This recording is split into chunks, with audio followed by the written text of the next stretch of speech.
सम्पूर्णमा नमस्कार। प्राविधिकमा सुनिल र सन्दीपको साथमा म विजय। आज हामीले पुनः गुलाबी उमेरको दोस्रो अध्याय लिएर आएका छौँ। हजुरहरूको यस्तै माया, साथ र शुभेच्छाको अपेक्षा रहिरहनेछ। गुलाबी उमेरको यो अङ्क पृष्ठ 71बाट यसरी सुरु हुन्छ।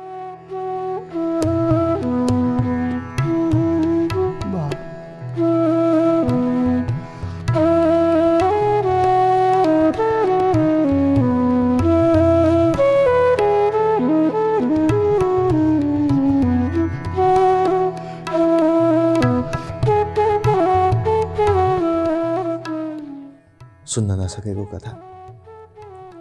मेरो कपाल सुमसुमाउँदै मामु मेरै छेउमा मेरो आँखा कुरेर बसिरहनु भएको रहेछ। म त सपनामा हराइराखेकी थिएँ। विपनामा कहिले नपुगेको संसारमा पुगिराखेकी थिएँ। विपनामा कहिले नभोगेको कुरा भोगिराखेकी थिएँ। विपनामा कहिले नखाएको चिज खाइराखेकी थिएँ। मेरो आँखा खुल्न साथ मामुले भन्नुभयो, ह्याप्पी बर्थडे प्यारी बाबु।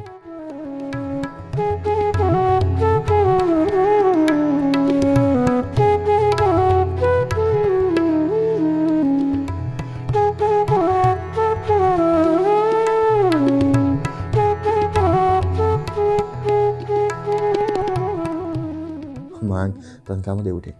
मामुले हतारो लगाएर भन्नुभयो, त चाँडै नुहाएर आइज, म पूजा सामग्री ठिक्क बनाउँछु। नुहाइसकेर लुगा फेर्दै गर्दा सपना सम्झिन खोजेँ, तर टुक्रा टुक्रामा पो भएर मनोलोकमा आयो। त्यो पनि क्षितिजतिर उडिरहेको चरा चाहिँ मधुरो भएर लाग्यो। शरीरको मैला मात्र होइन, रातभरि देखेको सपना पनि पखालिने गरी नै नुहाएछु। चङ्गा जस्तो भएर मामुको अगाडि उभिएँ। मामुले पूजा गरेर मलाई टिका लगाइदिनु भयो। शिरमा फुल राखिदिएर मामुले एउटा नरम प्याकेट मेरो हातमा राखिदिनु भयो। हतारिँदै खोलेर हेरेँ, कुर्ता चोला रहेछ। कुर्ता त ठ्याक्कै ममता दिदीले दिए जस्तै लाग्यो। सँगै हारको प्याकेट पनि थियो, जहाँ गाजल, टिका, काँटा र कपाल बाँध्ने लेबुन्टुहरू थिए। म त चकित भएँ। मैले नभनेरै मामुले कसरी मेरो मनको आवाज सुन्नुभयो। बल्ल महसुस गरेँ, सन्तान जन्मिँदा सन्तानको अलिकति अंश आमाकै गर्भमा छोडिन्छ। जसरी ठेकीको घिउ खन्याउँदा अलिकति अंश ठेकीमै छोडिन्छ, सन्तानसँगै आमाको मनोगर्भमा रहेको सन्तानको क्लोन पनि बढ्दै जान्छ।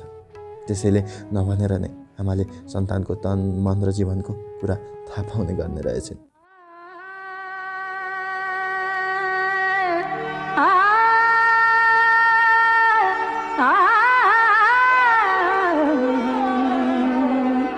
रंगी सारी गुलाबी चुनरिया रे, रंगी सारी गुलाबी। पोहोर साल मेरो जन्मदिनमा बुवाले फुटबल र फुटबलरले लगाउने ड्रेस उपहार दिँदा पनि म यसरी नै खुसी भएको थिएँ। पोहोरको उपहार अहिले र अहिलेको उपहार पोहोर भएर साटिएको भए मलाई कस्तो लाग्थ्यो होला। उमेरअनुसारको खुसी बोकेर आउने पार्सलहरू पनि फरक फरक हुन्छ।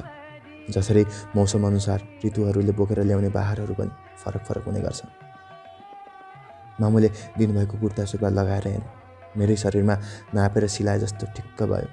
ममता दिदीले दिएको कुर्ता कुकुलो हुँदा दुखेको चित्त भने अहिले अलि सन्चो भयो। पुरै सन्चो भने ममता दिदीले दिएको कुर्ता ठिक्क भएको दिन मात्र हुन्छ होला। त्यसपछि मामुले दिनुभएको काजल र टिका पनि लगाएँ। अनि लेबुन्टुले कपाल बाँधे। कपाल छोटो भएकाले बाख्राको पुच्छर जस्तै बुच्चो देखियो। नबाँधिएर अगाडि झारेको कपाललाई मामुले नै दिनुभएको चिम्टी काँटाले ठाउँ ठाउँमा च्यापेर समाए।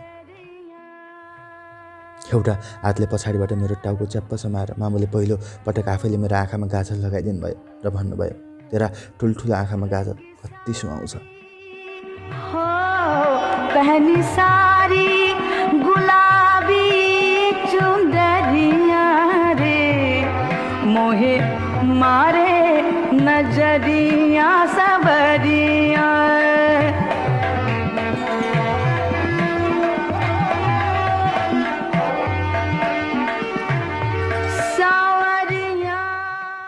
अचानक लाग्यो मैले जीवनमा महत्त्वपूर्ण कुरा पाएँ, मलाई पाएँ।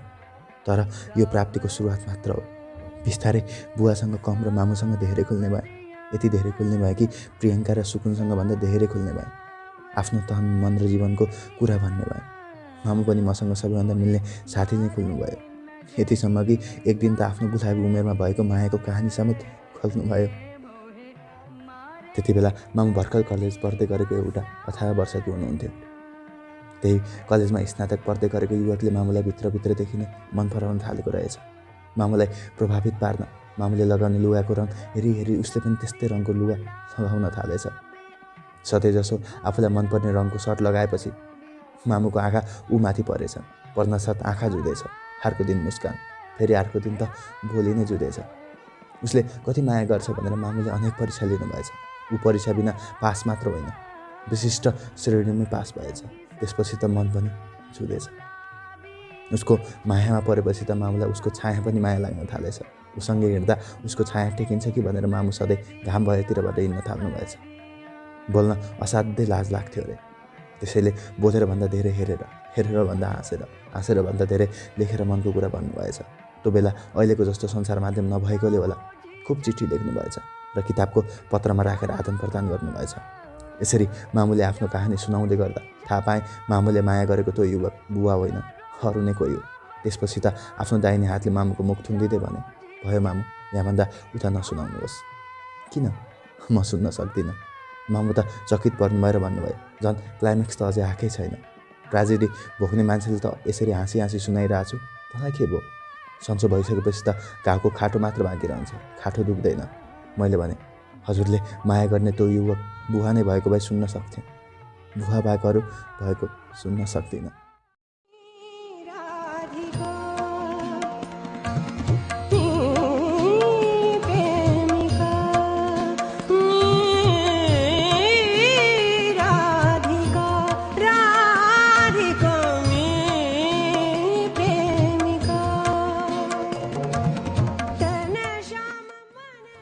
उपहारको बसाइ सराई। हाम्रो घर प्राय दिनदिनै आउने पुन्टु आज 5 दिनमा आयो। मसँग छोइएर बस्ने पुन्टु तर्किएर बस्यो, जिस्किएर हाँस्ने पुन्टु लजाएर हाँस्यो, बोलेर नथाक्ने पुन्टु नबोलेरै थाके जस्तो देखियो। गाजल लगाइएका मेरा आँखाले उसको ओठमाथि गाजल जस्तै लाग्ने जुगा रेखी देखे। छेडिन हतारिएका मेरा कानले उसका धोत्रिँदै गरेको बोली सुने। एक्कासी उसलाई साथीभन्दा धेरै केटो देखेँ। थाहा छैन अब ऊ साथीभन्दा माथि हुन्छ कि तल या समानान्तर। यति हुँदाहुँदै पनि अस्ति भर्खरसम्म बराबर लागेको मुन्टु अहिले आफूभन्दा अलिकति सानै देखेँ। दिनकै हिसाब गर्ने हो भने पनि मभन्दा ऊ 14 दिनले जेठो छ। तर आज मलाई ऊ मभन्दा 14 महिना कान्छो भए जस्तो लाग्यो। आफ्नो कक्षाका अरू केटा पनि पुन्टु जत्रै लाग्न थाले। पहिले चाहिँ अहिले उसलाई फुटबल खेलौँ न पुन्टु भन्न सकिनँ, कबड्डी खेलौँ न पनि भन्न सकिनँ, आँपको रुखमा चढेर आँप टिप्दै तिमी थापा म झार्छु पनि भन्न सकिनँ। लटरम्म फलेका आँपले मलाई बोलाए जस्तो लाग्छ, तर रुख चढ्नुभन्दा पहिले नै मेरो छातीका गाँठा दुख्छन्। केटाहरूसँग खेल्न र उनीहरूलाई जित्न फुटबलले बोलाए जस्तो लाग्छ, तर त्यो दिनको सम्झनाले पनि मात्र म डल्लो पर्छु।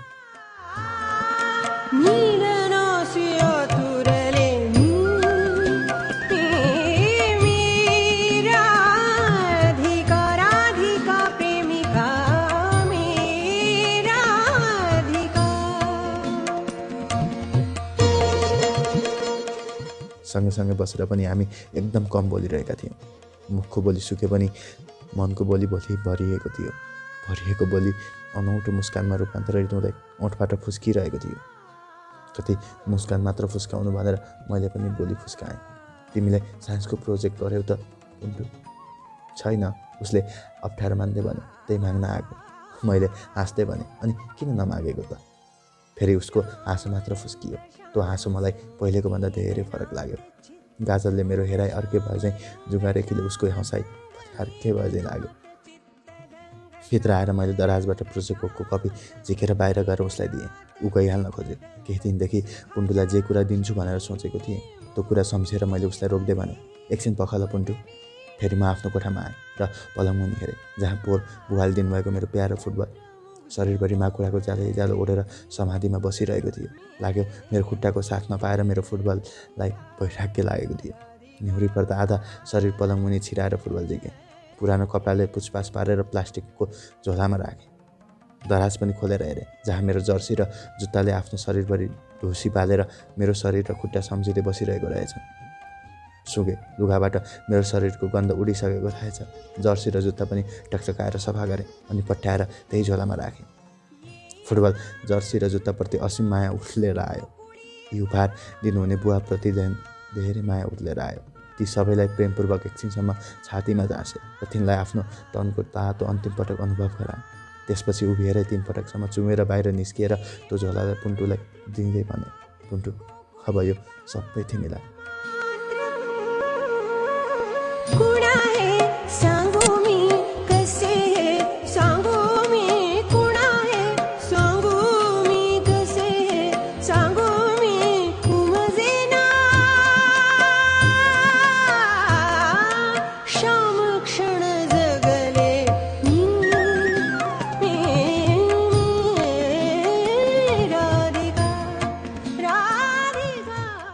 अठोट कक्षामा मात्र होइन, स्कुलभरि नै मेरा कुरा काटिन थालिएको रहेछ। मलाई यसरी कुरा काटिएको र काटिएको ठाउँबाट अनेक आगाबिगा पलाएको पटक्कै मन परेन। कुरा जति काटिए पनि आफूलाई थाहा नपाउन्जेलसम्म दुख्दो रहेनछ। थाहा पाएपछि भने हात काटे नै दुख्दो रहेछ। हिजो मात्र सुकुनले सुनाए, थाहा छ ऋतु, तँलाई साथीहरूले लेस्बियन भनेर गिज्याउँछन् नि। म त छक्क परेँ र सोधेँ, तँ भनेको के हो? छ्या, यति पनि कस्तो नबुझे हो? उसले बुझाए, केटीलाई मन पराउने भने के? मैले निर्दोष भावमा भने, मन पराउँछु त, प्रियङ्का र तँलाई खुब मन पराउँछु। तिमीहरू मेरो बेस्ट फ्रेन्ड हो।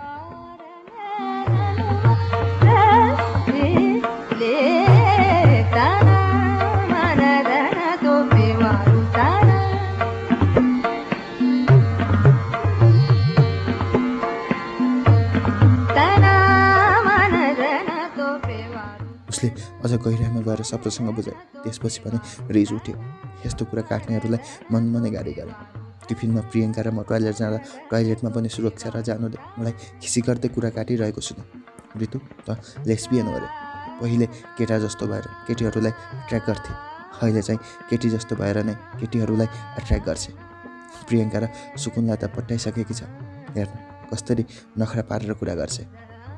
कुहिएको वस्तु नाकलाई गन्याउँछ, कुहिएको कुरा कानलाई। म जे होइन त्यो भनेको मलाई पटक्कै मन परेन। उनीहरूको कुरा मलाई टोइलेटभन्दा धेरै गनायो। एकदमै रिस पनि उठ्यो। रिसभन्दा धेरै दुःख लाग्यो। यो कुरा प्रियङ्काले पनि सुनेकी थिए। उनीहरूसँग म झगडा गर्न खोज्दा प्रियङ्काले रोकी। यदि सुकुन पनि सँगै भएको भए मलाई चाहिँ उसलाई प्रियङ्काले रोक्न सक्ने थिएन, किनभने मेरोभन्दा सुकुनको रिस चर्को छ। मेरो पनि रिस त चर्कै छ। झडङ्ग रिसाउँछु र प्याच्च बोल्छु, तर मेरो रिसभन्दा एक चर्को छ। प्रियङ्का भने अलि शान्त छ, तर घुसघुसे छ।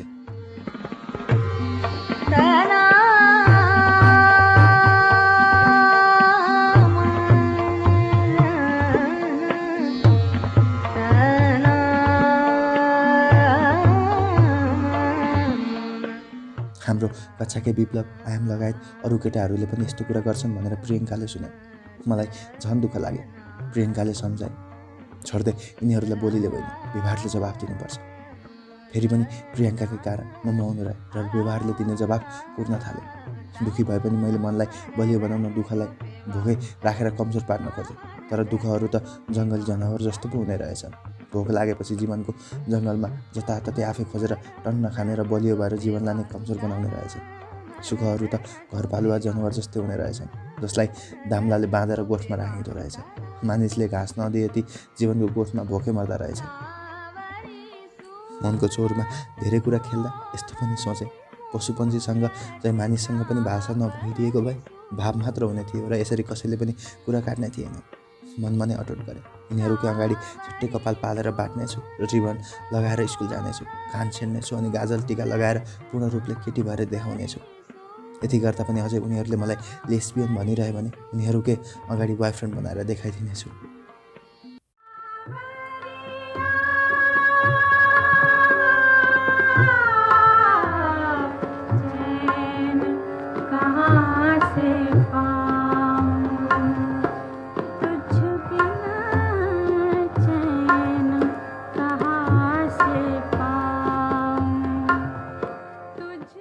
बोयफ्रेन्ड एक सोसियल स्टडीको कक्षा थियो। साफल्य म्याम पढाउँदै थिइन्। कुरै कुरामा पाठभन्दा अलिक फरक प्रसङ्ग उठ्यो। केटा साथी ठिक केटी। यो प्रसङ्ग पहिलो बेन्चमा बसेको फन्तुस दिलीपले सोधेको थियो। तर यो कुरा म्यामसम्म पुगेपछि बहसको विषय पो बन्यो। यस्तो प्रसङ्गलाई म्यामले उपेक्षा गर्छन् जस्तो लागेको थियो। गरिन। उपेक्षा नगरेपछि उत्तर आफै दिन्छन् कि भन्ने अपेक्षा गरेकी थिइनन्। बरु विद्यार्थीहरूतिर फर्किएर सोधेँ, तिमीहरूलाई चाहिँ के लाग्छ? के उत्तर दिने भनेर धेरैजसो विद्यार्थीले आफआफ्नै बुझाइअनुसारको उत्तर तयार पारे होला। मैले पनि पारेँ। सबैभन्दा पहिले उनले रबिनलाई सोधे। उसले लजाउँदै तर अलि थेत्रो भएर भने, म्याम, मलाई त केटी साथी नै मनपर्छ। म्यामको अनुहार उज्यालो भयो। उनले फेरि सोधे, त्यसो भए तिमी किन केटीहरूलाई साथी बनाउँदैनौ त? त्यसपछि उसको अनुहारले दिएको उत्तर नै लाज थियो। अब म्यामले कारण जान्न चाहेन। किन केटी साथी मनपर्छ? उसले भन्यो, किनभने म्याम, केटीहरूले ग्याङ फाइट गर्दैनन्, सफासुग्घर हुन्छन्, अनुशासित हुन्छ, खाना मिठो बनाउँछन्, केयर गर्छन्।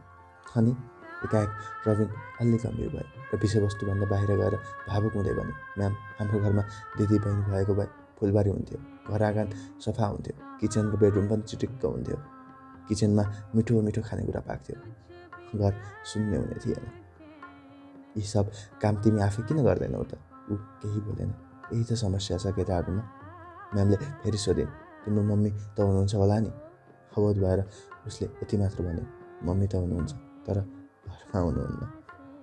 मौन भएर कक्षाले उतिर टाउको उठायो। मौन भएरै उसले भने, टाउको निहुरायो।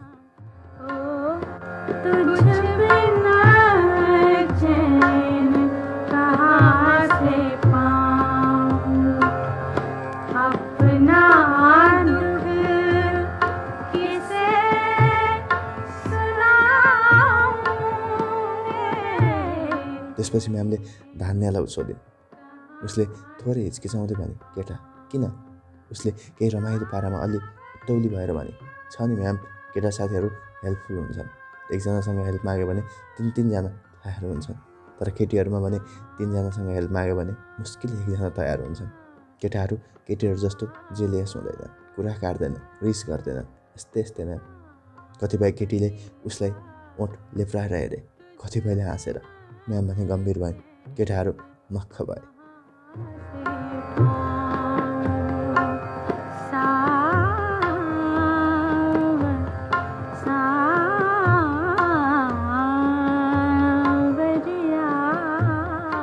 त्यसपछि साफल्य म्यामले मलाई सोधिन्।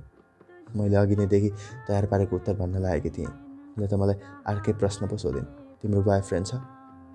सबै साथीले छक्क परेर ठुल्ठुलो आँखा पार्दै मतिर हेरे। एकाएक मेरो अनुहार अँध्यारो भयो। खुस्की क्या हो म्यामको? यदि कलिली किशोरीलाई कक्षामा यस्तो वाहियात प्रश्न किन सोधेकी होलिन्? साफल्य म्यामको बानी अनौठो छ। कहिले त कस्तो कस्तो असहज प्रश्न पो सोध्छिन्। म केही नबोलेपछि मलाई बस समेत नभनी यही प्रश्न सुकुनलाई सोधेँ। सुकुनले ढाँटेर भने, छैन। मेरो अँध्यारो मनमा एक्कासी बत्ती बल्यो र भित्री मनले भने, यो त तेरो लागि सुनौलो अवसर हो। फेरि यस्तो भर्ने अवसर नहुन सक्छ। यो अवसर कुनै पनि हालतमा नगुमाउनु। तँलाई लागेको आरोप मेट्ने इरेजर यही नै हो। एक्कासी मैले आँखा र हात सँगसँगै उठाएँ। म्यामले सोधिन्, के भन्नु छ? मैले फ्याट्ट भनेछु, म्याम, मेरो बोयफ्रेन्ड छ।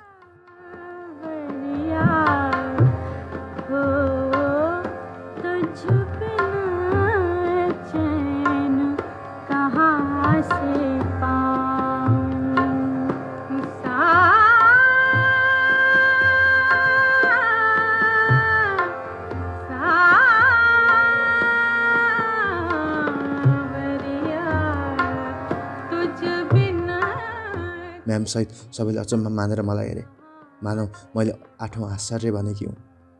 मलाई भने ठुलै युद्ध जिते जस्तै खुसी लाग्यो। बिस्तारै टाउको घुमाएर मैले विजय भावमा तिनीहरूतिर हेरेँ, जसले मलाई लेस्बियन भनेका थिए। बोयफ्रेन्ड 2 घन्टी लाग्यो। म्याम बाहिर निस्किन्। विद्यार्थीहरू पनि गुटुटु बाहिर निस्किए। हामी 3जना भने निस्किएनौँ। कुइनाले गजगजाउँदै सुकुनले भने, यो त सुपर रस्तम पो रहेछ यार। त्यसपछि मेरो हात समातेर भने, भन्न भई तेरो बोयफ्रेन्डको हो। म विजय भावमा चुपचाप मुस्कुराउँदै बसिरहेँ। प्रियङ्काले सुकुनतिर आँखाले देखाउँदै भने, उसले भएर त छैन भने तैँले किन नभएर पनि छ भनेको? सुकुनले खिटखिटाएर भने, नभई कसले छ भन्छ? तँ पनि कक्षामा सबैको अगाडि। मैले डह्रो बोलीमा भने, हो, मैले भएरै छ भनेको। प्रियङ्काले आँखा फारेर मलाई हेरी र भने, होइन होला, भएको भए त हामीलाई पहिले भनिहाल्थिस् नि। सुकुनले प्रियङ्कातिर हेरी भने, देखिस्? प्रियङ्काले अक्मकाउँदै सोधे, त्यसो भए को हो त तेरो बोयफ्रेन्ड? हतार त सुकुनलाई पो लागेको थियो। भन्न छिटो, को हो तेरो? उनीहरू मेरो बोयफ्रेन्डको नाम सुन्न खुब हतारिए। मैले रमाइलो पारामा सुकुनतिर फर्किएर भने, भन्दिनँ। फेरि तैँले कोसिस भने? उसले भने, यही एउटाले हालत खराब बनाइरहेछ, किन चाहियो तेरो केटो? भन्न भए, को हो तेरो केटा? त्यसपछि मैले आफ्नो झोलाबाट अङ्ग्रेजी किताब अलग्ग झिकेँ। छातीमा च्यापेर बेन्चबाट उठेर बाहिर निस्किँदै भने, मेरो पछि आऊ, मेरो बोयफ्रेन्ड देखाइदिन्छु।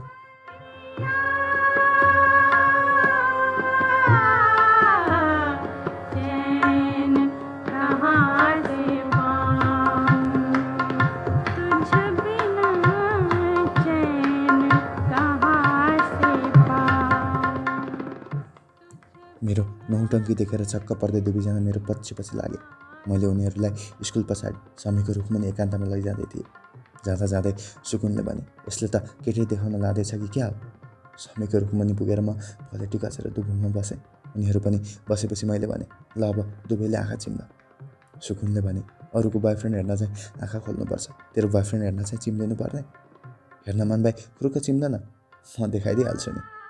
उनीहरूले आँखा चिम्ले। मैले भने, मैले हेर्न भन्नुन्जेल नहेर्नु नि, हेऱ्यो भने देखाउन्न।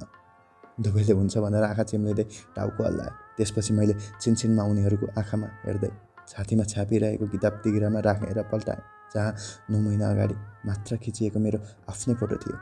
सल्लु पोजमा खिचिएको, जुन ठ्याक्कै केटा जस्तो थियो। फोटो उनीहरूको अगाडि राखेर गम्भीर आवाजमा भने, ल आँखा खोल। दुवैले हतार हतार आँखा खोलेर आँखा मिच्दै दायाँ बायाँ अनि यताउता हेरे। त्यता होइन, यता। मैले केटो जस्तै देखिने आफ्नो फोटो देखाएर बलियो बोलीमा निर्धक्क भने, यही हो मेरो बोयफ्रेन्ड।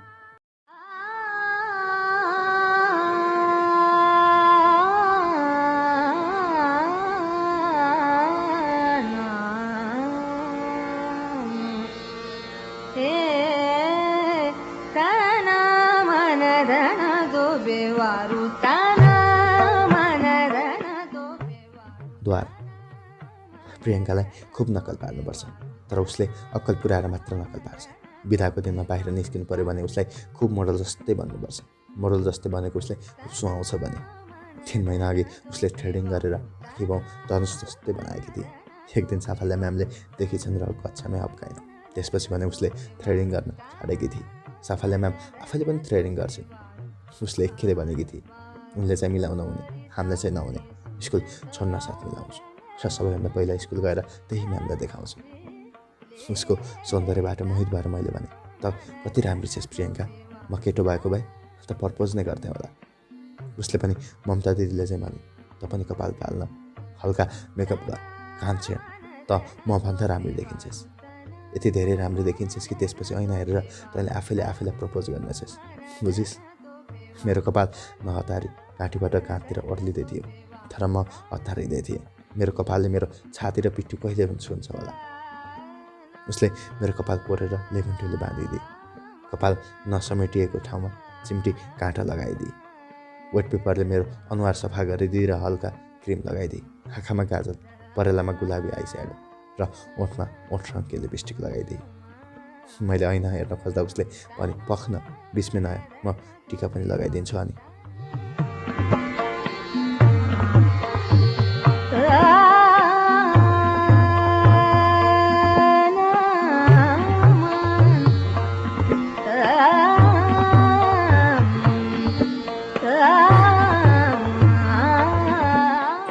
उसले निधारमा आइलाइनरको कालो कोठी जस्तो टिका लगाइदिए।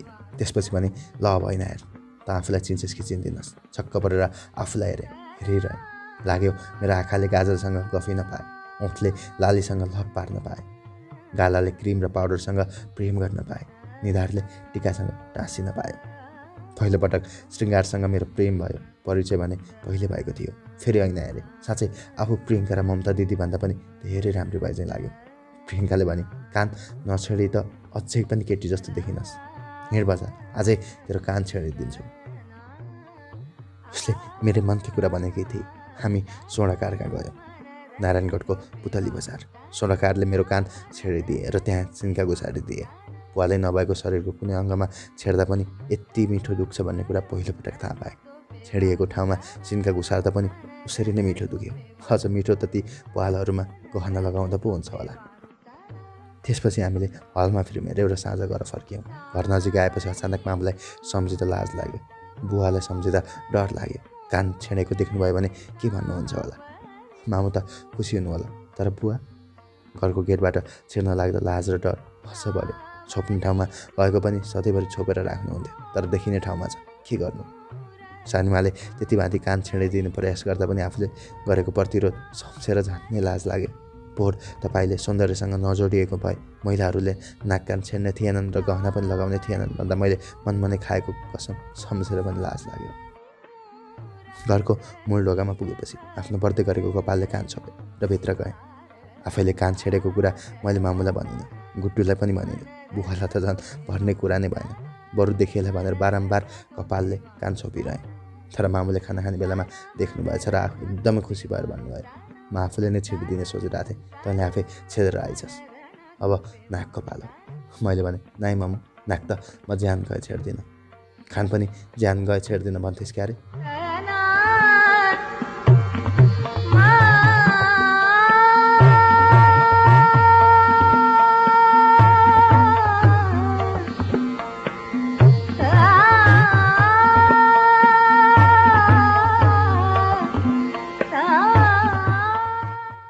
प्रियङ्काको घर जाँदा प्रसङ्गवश उसकी मम्मीले सोधिन्, तिमी नेवार हौ रितु?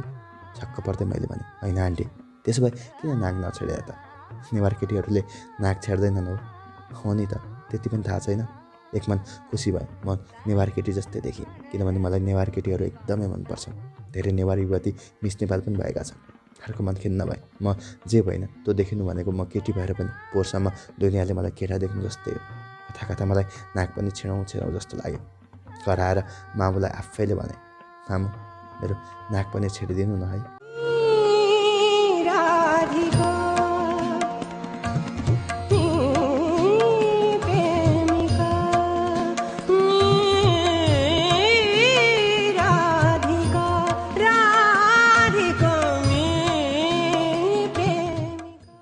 बानी विगत 9 महिनामा म 9 वर्षमा भन्दा धेरै परिवर्तन भयो र आफू उनको वास्तविक आनन्द अनुभव गर्न पाएँ।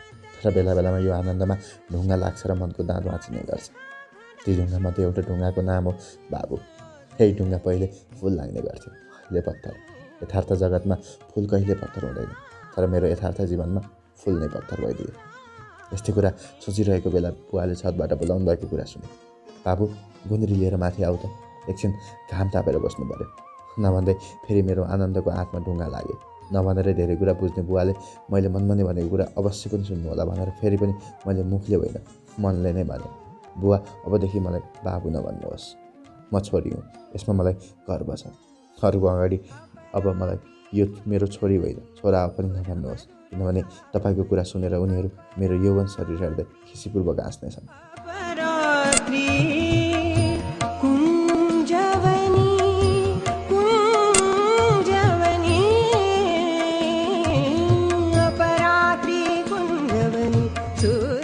जति प्रयास गर्दा पनि बुवालाई मुखले यसो भन्न सकिनँ, तर मामुलाई बारम्बार भने, मामु अबदेखि मलाई बाबु नभन्नुहोस्। खिसी हाँसेर मामुले यति मात्र भन्नुभयो।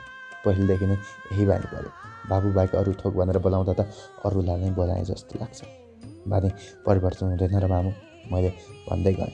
अब त तपाईँले भने चाहिँ मैले नाक कान पनि छेडेँ, खाजल टिका पनि लगाउन थालेँ, कपाल पनि पाल्न थालेँ, केटीहरूले लगाउने लुगा पनि लगाउन थालेँ, अनि किन अझै मलाई बाबु भन्नुहुन्छ? मामु केवल खिस्सा हाँस्नु भयो। लाग्यो बिस्तारै मामुले बाबु भन्न छोड्नुहुनेछ, त्यसपछि बुवाले पनि छोड्नुहुनेछ। बुवा मामुले बाबु भनेको कुरा सुनेर गुड्डुले पनि मलाई सानोदेखि नै बाबु नै भन्ने गर्थे। 1 महिना अघिसम्म पनि भन्थे। आफूलाई छोरी हुँ भन्ने बोध पाएपछि मैले उसलाई भने, अबदेखि मलाई बाबु नभन्ने गुड्डु, के भन्ने त दिदी भन्छ। बुवा मामुले त मलाई बाबु भन्नुहुन्छ। बुवा मामुको बुवा हो, तेरो चाहिँ दिदी। अनि सुन्न, तैँले बाबु भन्न छोडेपछि भोलिपर्सि उहाँहरूले पनि छोड्नुहुनेछ। केही दिनसम्म उसलाई धेरै सम्झाएँ, बुझाएर माया गरेर फर्काएँ। त्यसपछि उसले केही दिनमै मलाई दिदी भन्न थाल्यो। अब केटाकेटीले धेरै चाँडै सिक्छन् भने यति धेरै जान्ने बुझ्ने बुवा मामुले त आफै बुझेर पनि एक दिन अवश्य मलाई बाबु भन्न छोड्नुहुनेछ भन्ने कुरामा ढुक्क भएँ। गुड्डु र मलाई सिकाउने बुवा मामु आफूहरूले भने पटक्कै सिक्न सक्नु भएन। जति भने पनि बुवा मामुले मलाई बाबु नै भन्न छोड्नु भएन। खलिलो उमेर छिप्पिसकेपछि कलिलो बानी पनि छिप्पिँदो रहेछ। काँचो माटो पाकिसकेपछि फेरि त्यो काँचो हुँदो रहेनछ।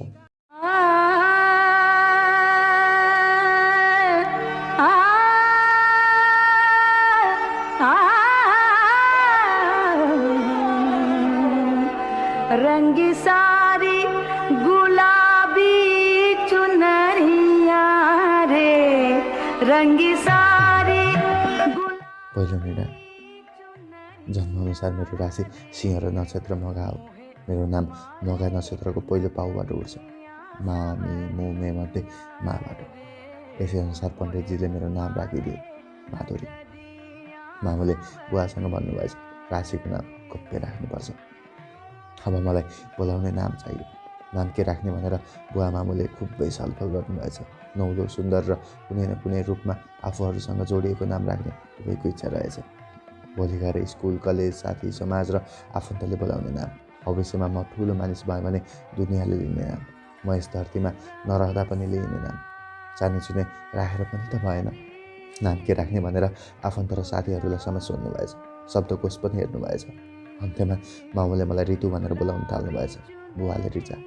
एउटा अक्षर मात्र फरक भयो, तु र चा। मामुको नाम मौसमी भएकोले मौसमसँग जोडेर उहाँले मेरो नाम ऋतु राख्नुभएकोले, बुवाको नाम वेदान्त राज भएकोले वेदसँग जोडेर उहाँले मेरो नाम ऋचा राख्नुभएकोले। हाम्रो समाजमा बुवा भनेको घरमा कम र बाहिर धेरै रहने अभिभावक, मामु भनेको घरमा धेरै र बाहिर कम रहने अभिभावक। त्यसैले म ऋतु नै भएँ।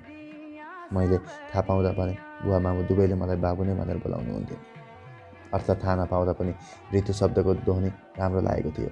अर्थ थाहा पाएपछि झन् राम्रो नै लाग्ने भयो। ऋचा नाम पनि उत्तिकै मन पर्यो। तर यो नामलाई हृदयमै राखेँ। सोचेँ मेरो हृदयको नाम ऋचा हो, अनुहारको नाम ऋतु।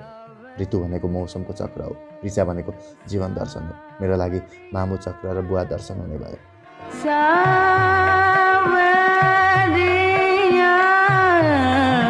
मोहे मारे नजरिया सवरिया रे, मोहे मारे। स्कुलमा केही साथीले मेरो नाम बिगारेर लुकी लुकी ऋतु तुरी भनेर गीत गाएको सुने। यस्तो भनेको कहिले कक्षामा सुन्न थाल्यो, कहिले प्रार्थनामा, कहिले क्यान्टिनमा त कहिले खेल मैदानमा। मलाई अनौठो लाग्यो। साथीहरूले मेरो नाम यसरी किन बिगारेका होला। सुरुमा त मैले केही पनि बुझिनँ। एक दिन सुकुनले भने, ओइ थाहा छ तँलाई साथीहरूले तेरो नाम उल्टोबाट भन्छन् र हाँस्छन्। त्यसपछि मैले आफ्नो नाम उल्टोबाट 3 पटकसम्म उच्चारण गरेँ। तु रि तु रि तु रि। मैले अबोध भावमा उच्चारण गरेको सुनेर सुकुन र प्रिङ्का समेत मुर्छा भएर हाँसे। त्यसपछि पो बल्ल बुझेँ। अनि त म आफ्नै नाम उच्चारण गर्दा पनि आफूलाई दिगमिग लाग्न थाल्यो। छ्या, कस्तो लाज लाग्दो नाम। काम नभए पनि विभिन्न बहाना बनाएर साथीहरूले मलाई बोलाउँथे।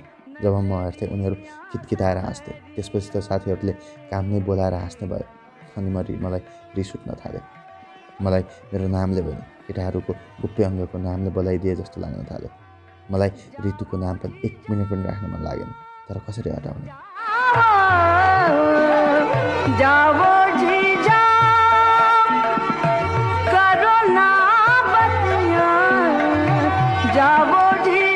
रजिस्टरमा यही नाम छ। शिक्षक र साथीहरूको मुख र मस्तिष्कमा पनि यही नाम छ। कसैको त मनमा समेत यही नाम हुँदो। यो नाम कुन इरेजरले कसरी मेट्यो? फेरि मलाई निद्रा कम लाग्न थाल्यो। एक दिन एउटा जुक्ति फुर्यो। जिल्ला स्तरीय परीक्षाका लागि 8 कक्षामा रजिस्ट्रेसन फारम भर्नुपर्छ। त्यही बेलामा नाम फेर्नुपर्छ। तर अर्को नाम के राख्ने? मलाई यस्तो नाम राख्न मन लाग्यो जुन नामलाई उल्ट्याउन नमिलोस्। उल्ट्याउन मिले पनि कुनै अर्थ ननिस्कियोस्। निस्किहाले पनि असली अर्थ नलागोस्। जुन नाम सकेसम्म कसैसँग नजुडोस्। ध्वनि मिठो सुनियोस् र नाम 3 अक्षरको होस्। 3 अक्षरको नामलाई एकार लगाएर बोलाउन गाह्रो हुन्छ। जस्तो 2 अक्षरको नाममा सजिलो हुन्छ। गीते सिते रिते हाते। मैले पनि बुवा मामुले चाहिँ साथीहरूसँग सोधेँ। शब्दकोश पनि हेरेँ र अनेक नाम जम्मा गरेँ। जस्तो कि अन्तरा, सरिवा, सरिका, पवनी आदि आदि। मलाई यो नाम राखु कि त्यो नाम राखु भयो। मनदुतारमा भइरहेको बेला एक बिहान अचानक लाग्यो। जन्मिँदा यो धरतीमा त बिल्कुल नयाँ अनुहार लिएर जन्मेँ। त्यसो भए यो संसारमा शब्दकोशमा भए पनि पुरानो नाम किन राख्नु? मेरो नाम शब्दकोशमा समेत नभएको बिल्कुल नयाँ हुन जरुरी छ।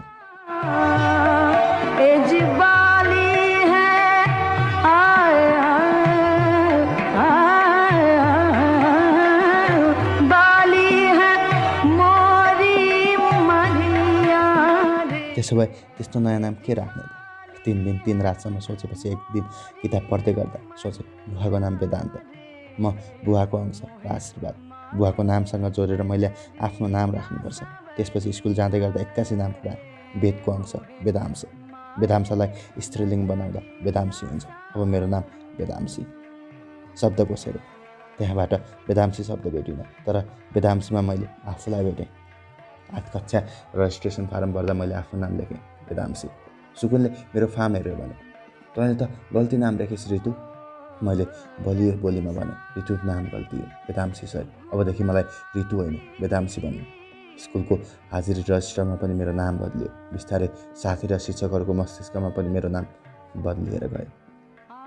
यो देश र यो घर मैले रोजेको होइन।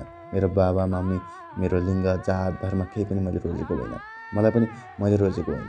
धेरै कुरा रोज्न नमिल्ने जीवनमा मैले आफ्नो नाम रोजेँ, आफै बनाएँ। बुवा मामुलाई पनि नसोधी आफूले लिएको पहिलो र महत्त्वपूर्ण निर्णय यही नै थियो।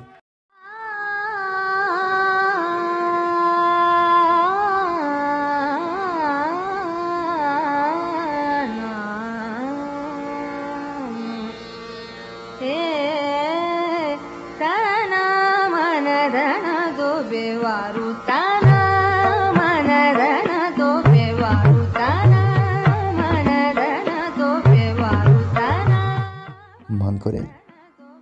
प्रियङ्का, सुकुन र म पहिलो बेन्चमा कर्ता कर्म र क्रिया चाहिँ मिलेर बसेका थियौँ। तपाईँ आगन्तुक शब्द चाहिँ कक्षामा आउनुभयो र कक्षालाई सरसर्ती भन्नुभयो। लाग्यो पक्कै पनि तपाईँले हिजो पढाउनु भएको पाठ सुन्नुहुनेछ। मलाई नै सोधिदिए हुन्थ्यो भन्ने लागेको थियो। मैले तपाईँको आँखामा पनि हेरेँ, किनभने मैले आज खुब पढेर आएको थिएँ। तर तपाईँले सुन्नु भएन। निबन्धबारे 5-7 मिनट बोलेर सेतो पाटीमा लेख्नुभयो उमेर। त्यसपछि भन्नुभयो आजको क्लास वर्क यो विषयमा 20 मिनटभित्र निबन्ध लेखेर देखाऊ। कोही खुब ध्यान दिएर लेख्दै थिए, कोही कनी कनी लेख्दै थिए। मलाई भने लेख्नै आएन। कहिले दायाँ बायाँ फर्केर हेर्न थाले त कहिले अगाडि पछाडि, कहिले यत्तिकै किताब पल्टाउन थाले त कहिले कापी। मनोलोक त झन् नलेखिएको सादा पाना जस्तै भयो। जब तपाईँसँग आँखा जुत्थ्यो, कापीतिर हेरेर केही लेखे चाहिँ गर्थेँ। बिसाएर म 20 मिनटमा जम्मा 20 शब्द पनि लेखिनछु। तपाईँ मेरो नजिक आउनुभयो र मैले लेखेको हेर्न खोज्नुभयो। मैले छोप्न खोजेँ तर सकिनँ। हेरेपछि तपाईँले गालीको लवजमा भन्नुभयो, यति हो अहिलेसम्म लेखेको। तपाईँले हप्काउने पाराले सोद्धा मेरो चित्त दुख्यो। त्यही पनि मैले अलिअलि लाज बचाएर भने, लेख्नै आएन सर। तपाईँले अनौठो तरिकाले मेरो अनुहारको खरबलाई भन्नुभयो र रहस्यमय तरिकाले खिसिक्क हाँस्नुभयो। जुन हाँसो मलाई आधा मात्र मन पर्यो, आधा मन परेन। तपाईँले विशेष कुरा बुझिने टाउको हल्लाउँदै भन्नुभयो, तिमीलाई लेख्न नआउनुको कारण थाहा पाएँ। म जिज्ञासु भने, के कारण हो सर? तपाईँले हाँसेर टार्नुभयो। मलाई त्यसरी टारेको मनै परेन। मेरो जिज्ञासा जिद्दीमा परिणत भयो र मैले पटक पटक सोधेँ। तपाईँले पटक पटक ओठको ढोका त खोल्नुभयो, तर ढोकाबाट शब्द होइन रहस्यमय हाँसो मात्र निकाल्नुभयो।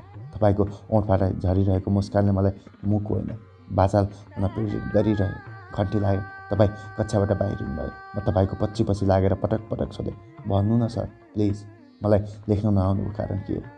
तपाईँले चलाकीपूर्ण तरिकाले टार्नुभयो। भोलि भनिदिन्छु। म भोलि कुर्न बाध्य भएँ। मेरो जिद्दी अलिअलि रिसमा र अलिअलि इखमा परिवर्तन भयो। घर जाँदै गर्दा रिस र इख अठोट र ऊर्जामा परिवर्तन हुँदै गयो अनि भाव भनेर उर्लिन थाल्यो। शब्द भनेर उर्लिन चाहिँ सकेन।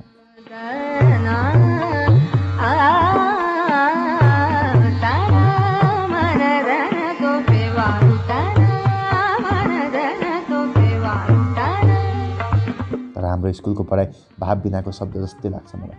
मेरो उमेर पनि शब्द बिनाको भाव जस्तै लाग्थ्यो। त्यसैले अचेल म शब्दले गरिब र भावले धनी भएको थिएँ। घर पुग्न साथ एकाएक मेरो भावहरू शब्दमा पो रूपान्तरित हुन थाले। त्यसैले म खाजा पनि नखाई र स्कुल ड्रेस पनि नफुकाली लेख्न बसेँ। खापीका अरबहरूले लिक बनाएर अचानक मेरो कलम रेल चाहिँ कुद्न थाल्यो। लगातार 3 घन्टासम्म कुदिरह्यो। उमेरको बारेमा मैले आफ्नो उमेर जति नै पाना पो लेखेछु, 14 पाना, अर्थात् 28 पृष्ठ। थाहा छैन मेरो मनको रेल गन्तव्यमा पुग्यो या पुगेन, तर मेरो मनको रेल स्टेसनमा रोकिएको बेला मामुले खाना खान बोलाउनु भयो। भोलिपल्ट कक्षामा तपाईँलाई निबन्ध देखाएँ। एउटै निबन्ध 28 पृष्ठको लामो देखेर तपाईँ छक्क पर्नुभयो र एकछिनसम्मको तपाईँको मुखको हाँसो कहिले पनि गएन, आने भनि नै रह्यो। धन्न त्यो बेला कुनै पनि किरा उड्दै आएर तपाईँको मुखमा छिरेन। सानो आवाज निकालेर तपाईँले कक्षामा मेरै अगाडि पढ्न थाल्नुभयो। अरूले नसुनुन् भनेर मैले भने, सर मनी भन्नु न। पेवारो ताना ताना मनरना तो पेवारो ताना ताना ताना मनरना तो पेवारो ताना। तपाईँले मनमनै पढे पनि तपाईँका ओठहरू अक्षरअनुसार चलिरहे। म 2 वर्षकी हुँदा तारी गाईले बाछी जन्माएकी थिए। बाछी झाले माली थिए, त्यसैले होला मामुले उसको नाम राखिदिनु भयो माली। त्यसपछि मतिर फर्केर भन्नुभयो तेरी बहिनी। मालीले र मैले एउटै आमाको दुध खायौँ, तारीको। उसँग खेल्दा खेल्दै साँच्ची नै माली मलाई बहिनी जस्तै लाग्न थाल्यो। 5 वर्ष लागेपछि पहिलोपटक म स्कुल गएको दिन मेरी बहिनी पहिलोपटक बहरसँग गएकी थिए। मैले नर्सरी कक्षा पास गर्दा उसले आमा हुने परीक्षा पास गरिसकेकी थिए। माली र मैले मालीको आमाको दुध खाए चाहिँ मैले मालीको पनि दुध खाएँ। लाग्यो मैले बहिनीको दुध खाएर बहिनीलाई नै आमा बनाएँ। मालीलाई बहिनी भनेपछि उसकी बाछीलाई मैले छोरी भन्नुपर्ने हो, तर मलाई उसकी छोरी पनि बहिनी जस्तै लाग्यो, किनभने मालीकी छोरीले र मैले एउटै आमाको दुध खायौँ मालीको। मालीकी छोरी 2 वर्षमा मभन्दा धेरै ठुली भई तरुणी। मेरी बहिनी माली मभन्दा कान्छी भएर पनि अहिले मेरी मामुभन्दा बुढी देखिन्छ। अहिलेसम्म उसले मेरी मामुले भन्दा 3 गुणा धेरै सन्तान जन्माइसकेकी छु। म भने भर्खर तरुणी हुने तर्खरमा छु। सर, उमेर भनेको के हो? तपाईँले मेरो निबन्ध पढ्दै गर्दा कुन हरफ पढ्दा अनुहारमा कस्तो भाव आउँछ भनेर मैले तपाईँको अनुहार हेरिरहेँ र रोमाञ्चित भइरहेँ। निबन्ध पढेर आउने प्रतिक्रियाभन्दा पनि हिजो मैले लेख्न नसक्नुको कारण के होला भन्ने जिज्ञासा अझै उस्तै थियो। किन तपाईँले त्यति रहस्यमय तरिकाले त्यसो भन्नुभएको होला? तपाईँले पढेर सक्नासाथ मैले सोधेँ, सर भन्नु न, मैले के कारणले हिजो लेख्न सकिनँ? तपाईँ केही नबोली हाँस्नुभयो। मैले जिद्दी गरेँ, सर तपाईँले हिजो भोलि भन्छु भन्नुभएको थियो। तपाईँले हाँस्दै भन्नुभयो, अब भन्नु पर्दैन, जरुरत नै परेन। के कुराहरू भन्नु होला भनेर अपेक्षा गरेको थिएँ, तर तपाईँले त्यसो भनिदिएपछि म खिस्रिक्कै भएँ। उल्टै मलाई पोसाउनु भयो। के कारणले तिमीले यति धेरै र यति गहन कुरा लेख्न सक्यौ बिताम्सी? अब नभन्ने पालो मेरो थियो। मैले नभनेपछि तपाईँले मेरो बारेमा भन्दै जानुभयो। कहिले तिमी एकदमै केटाकेटी जस्तै लाग्छौ, कहिले एकदमै म्याच्योर। यो निबन्ध एकदमै म्याच्योर छ, कसरी यस्तो लेख्न सक्यौ? तपाईँले जति कर गरे पनि म मुसु मुसु हाँसिरहेँ, केही पनि भनिनँ। बारम्बार तपाईँले सोधिरहनु भयो। अब नभन्ने पालो मेरो थियो। मैले तपाईँकै हतियार प्रयोग गरेर भने, भोलि भन्छु नि है।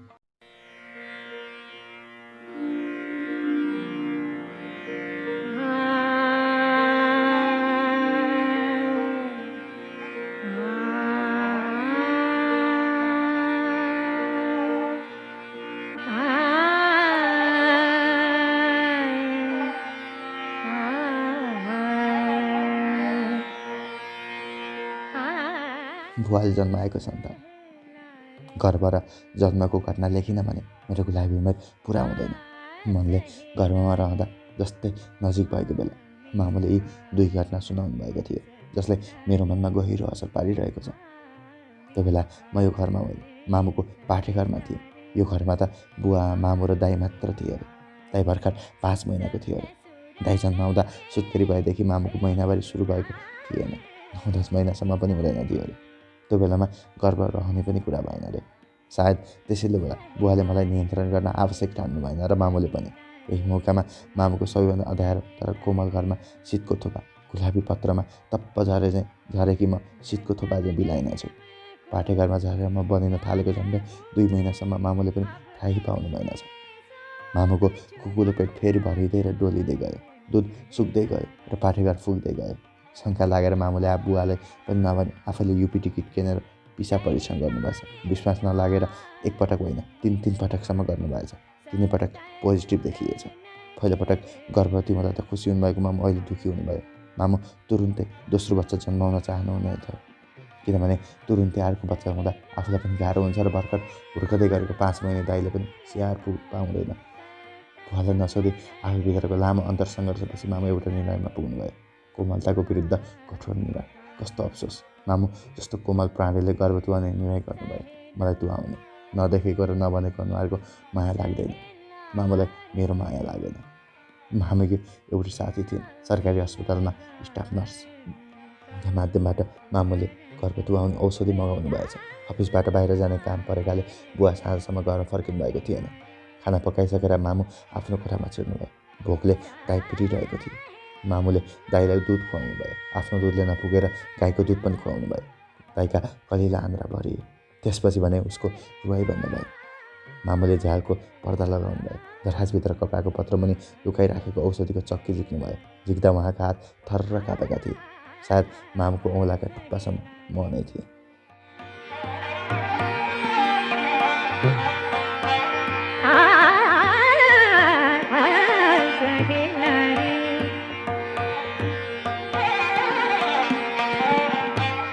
मामुलाई चक्की औषधि निल्न निकै गाह्रो हुन्थ्यो।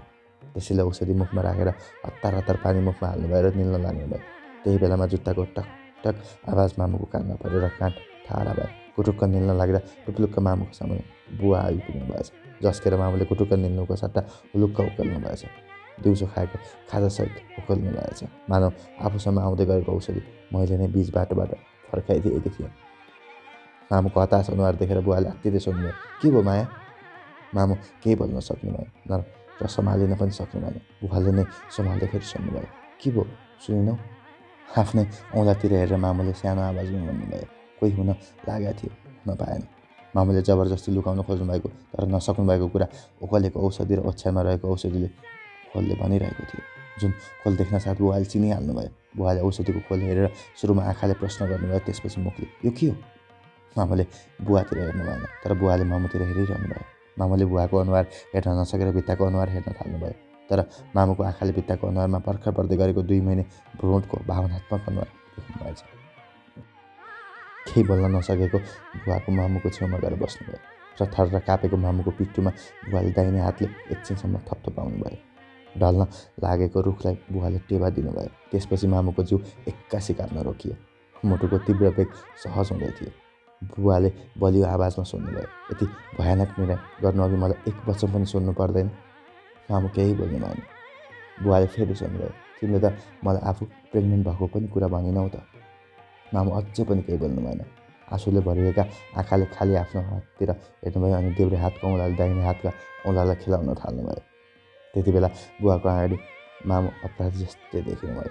मानव अपराध गर्न लाग्दा बुवाले रङ्गे हात फेला पार्नुभएको थियो। तर बुवामा आक्रोश थिएन। मामुलाई सान्त्वना दिने आवाज निस्क्यो, यसकारण तिमी मात्र होइन माया, म पनि हो। स्वाभाविक रूपमा आएको बच्चालाई फ्याँक्ने दुस्साहस नगर। जसरी तिमी थाहै नपाई गर्भवती भयो त्यसरी नै यो बच्चा पनि जन्मन्छ र हुर्किन्छ। के भयो त? झन् दुवै बच्चा सँगसँगै हुर्किन्छन्। पहिलो सन्तान छोरा छ, अब छोरी होली मन जस्तै हुन्छ। यो सब भगवानले दिएको उपहार हो। बुवाको सान्त्वनाले मामु शान्त हुनुभयो। अहिले विचार गर्दा लाग्छ बुवाको 1 मिनट मात्र ढिलो आउनुभएको भए म आज यो संसारमा हुने थिएन। मैले यसरी आफ्नो उमेर लेख्न पनि पाउने थिएन। त्यसैले मलाई मामुले भने बुवाले जन्माए जस्तो लाग्छ।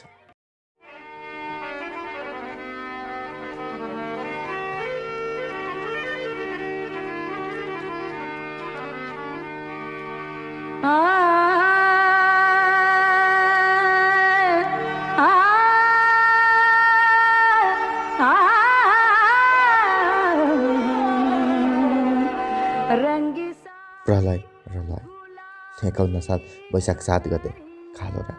वसन्त ऋतु भएकाले आकाशमा बाक्लो बादल नलाग्नु पर्ने तर लागेको थियो। बादल नलागेको भए रात त्यति कालो हुने थिएन, किनभने आकाशमा जुन थियो। रेडियो, टेलिभिजन र पत्र पत्रिकामा आग लागेका कारण थुप्रै धनधनको क्षति भएको खबर आइरहेको थियो। केही दिनदेखि चलिरहेको हुरी बतास अझै सन्तुष्ट भएको थिएन। तर आज त्यो रात भने विश्राम लिएको थियो। रातमा हुरी बतासलाई पनि आज निन्द्रा लागेछ ग्यार। तर मामुलाई मैले निदाउन दिएको थिएन, किनभने मामुको पाठेघरबाट बुवा मामुको घरमा आउन मैले ढोका ढकढकाइरहेकी थिएँ। मामु त सुत्केरी व्यथाले निदाउन सक्नुभएको थिएन। तर अरू धेरैले मानिस पनि आज निदाउन सकेका थिएन, किनभने त्यस दिन रातको ठिक 12 बजे पृथ्वीमा भयङ्कर उल्का पर्छ र पुरै पृथ्वी विनाश हुन्छ भन्ने हल्ला चलेको थियो। त्यस्तै बेलामा म जन्मिँदै थिएँ। दिउँसोदेखि खुला ठाउँमा भेला हुँदै मानिस त्रस्त मन लिएर मृत्यु कुरिरहेका थिए। बुवा मामु भने मलाई कुरिरहनु भएको थियो। धेरै मानिस नजिकैको मन्दिर, मस्जिद र चर्चमा भेला भएर आफ्नै भगवानको नाम जपिरहेका थिए। ठाउँ ठाउँमा यज्ञ र जवाब नगरेर उल्कापात तरोस् भन्ने कामना गरिरहेका थिए। बुवा मामु भने अस्पतालमा मेरो सहज जन्मको कामना गरिरहनु भएको थियो। मोहे मारे नजरिया सबरिया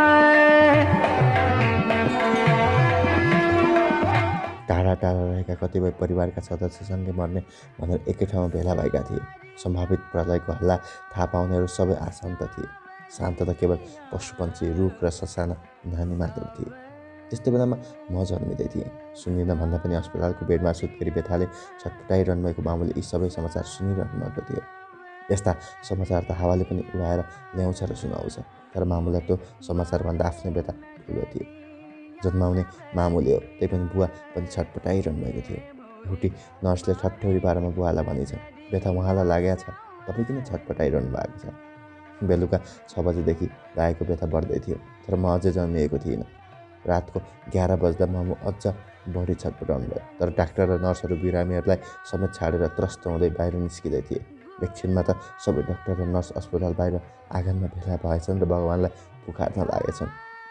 बाहिर मानिसहरू भगवान्को नाम लिँदै चिच्याइरहेका थिए। भित्र मामु सुत्केरी बेथाले चिच्याइरहनु भएको थियो। 9 महिना मामुको गर्भमा बसेर प्रलय हुनुभन्दा ठिक 9 मिनट अघि राति 11:51 जाँदा नर्सहरूको सहयोग बिना म जन्मिएछु। मोहे मारे नजरिया सवरिया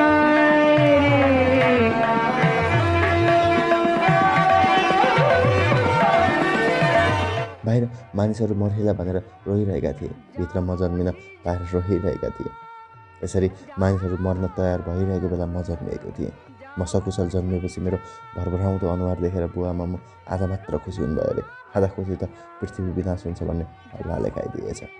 ठिक रातको 12 बज्दा एकछिन मानिस चुपचाप लागेछ। सायद मर्न तयार भएका होला, तर केही भएनछ। न धरती फाटेछ, न आकाश खसेछ।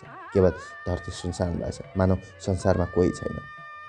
समय आफ्नै गतिमा बित्दै थियो। फेरि मानिसहरू हल्ला गर्न थाले। 12:30 बजे, 1 बजे, 2 बजे, 3 बजे, 4 बजे, उल्का परेन र प्रलय पनि भएन। सदा चाहिँ मिरमिरे उज्यालो भयो। देख्न पाइन्न भनेको दिन देख्न पाएर मानिसहरू खुसी भए।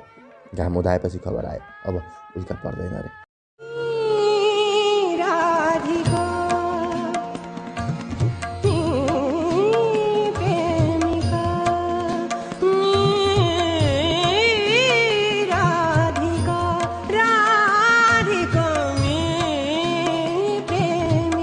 उज्यालो भएपछि सधैँ चराहरू चिरबिराए। मानिसहरू भने खुसीले चिच्याए। त्यसपछि बल्ल बुवा मामुको म जन्मिएकोमा धेरै खुसी हुनुभएछ।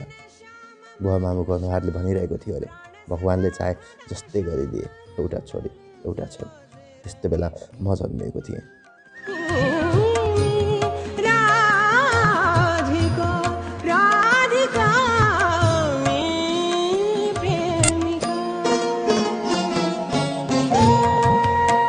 यो कुरा सुनेपछि मैले बुवा मामुलाई गर्वका साथ भने, म जन्मेर उल्का नपरेको मैले गर्दा। सानोमा मलाई साह्रै स्याहास्या हुन्थ्यो अरे, अनि कुखा हान्न थालिहाल्थ्यो अरे। बुवा भन्नुहुन्छ, हुरी बतास चल्ने बेलामा जन्मिएर होला, यसलाई साह्रै स्याहास्या हुन्थ्यो सानोमा। मामु भन्नुहुन्छ, अँध्यारोमा जन्मेर पनि धन्न अँध्यारै चाहिँ भएन, तेरो अनुहार उज्यालो छ। दुःखको कुरा, म जन्मिएको 8 महिनापछि मेरो दाइ निमोनियाको विमान चढेर आकाश भएछ। आज ऊ आकाशमा छ, म धरतीमा। ताराहरूलाई देखे चाहिँ हामी उसलाई देख्न सक्दैनौँ। सायद उसले पनि हामीलाई जहाजबाट धरतीको मानिस देखे चाहिँ देख्न सक्दैन। दाइको अनुहार मेरो आँखामा आउँदैन, नत्र म दाइलाई सम्झेर आज धेरै दुःखी हुन्थेँ होला। तर बुवा मामु अझै पनि त्यो दिन सम्झेर दुःखी हुनुहुन्छ। अनि मुखबाट शब्द निस्किँदैन, आँखाबाट आँसु मात्र निस्किन्छ। मामुले दाइका लुगा दराजमा भित्रपट्टि पट्याएर राख्नुभएको छ। बेला बेलामा ती लुगा हेर्दै भक्काइदिनुहुन्छ र त्यही लुगाको आँसु पुस्नुहुन्छ। यो कुरा थाहा पाएपछि मैले धेरै पटक बुवालाई सोधेको पनि थिएँ, म जन्मेर दाइ बितेको हो बुवा? मेरो मनोविज्ञानमा नराम्रो असर नपरोस् भनेर बुवाले भन्नुभएको होला। होइन बाबु, बरु तिमी जन्मेर उल्का परेन र प्रलय पनि आएन। म जन्मिएपछि धरतीमा प्रलय त आएन, तर परिवारमा प्रलय आयो। यो प्रलयको क्षतिपूर्ति कहिले पनि हुन सक्दैन। म जन्मिएपछि दाइले बितेकाले दाइको क्षतिपूर्तिको लागि पनि बुवा मामुले ममा छोरा खोज्नुभएको होला र मलाई बाबु भन्नुभएको होला। दाइलाई बिर्सिनु होला कि सम्झिनु होला, बुवा मामुलाई मलाई बाबु भन्नुभएको। कहिलेकाहीँ त डर लाग्छ। मेरो जीवनको सुरुवात नै भिन्न र भयानक दिनबाट भएको छ, प्रलय ल लयबाट। कतै मेरो जीवन पनि त्यस्तै हुने त होइन?